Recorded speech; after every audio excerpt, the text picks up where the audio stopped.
Okay, so now we have a capacitor circuit with 3 capacitors in parallel. The goal is the same: find all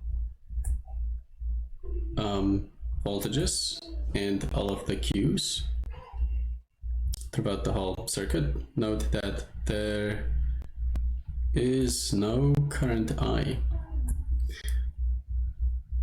The reason why there is no current I is because we are considering these circuits, capacitor circuits, at a point where all of the capacitors are fully charged, and therefore there can be no flow of charges.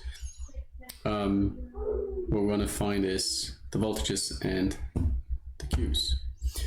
Now, when it comes to this one, this is actually an easier one than the series one.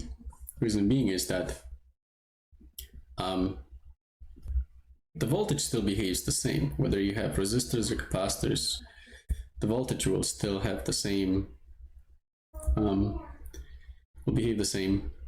And so what I'm going to have is, if I have 10 volts at the battery, I'm going to put here 10 volts at the battery, then I have 10 volts here, and I have 10 volts here, and I have 10 volts here. And you've seen this with resistors, it's the same thing for capacitors. Okay, now what I have also is I have the capacitance here, which is 3 farads, so there's that. I have 2 farads for the capacitance here, and then I have 4 farads for the capacitance here. The equation that we need is, let's put it in red, capacitance equals Q over delta V. And remember that this equation plays the same role as delta V equals IR that we used before for the resistor circuits. So, so I can use this equation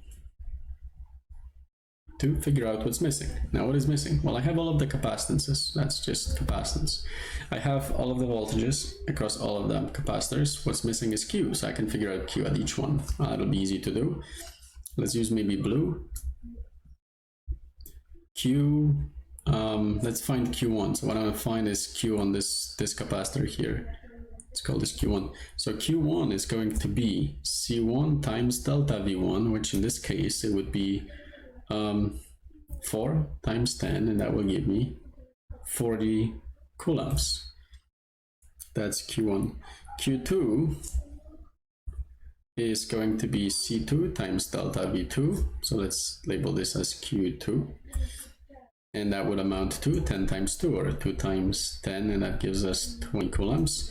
And then Q3, I'm going to put here Q3. Q3 is going to be C3 times delta V3, which in this case is just going to be 3 times 10, and that amounts to 30 coulombs. And now I'm done. I have all of the C's, I have all of the Q's, I have all of the V's.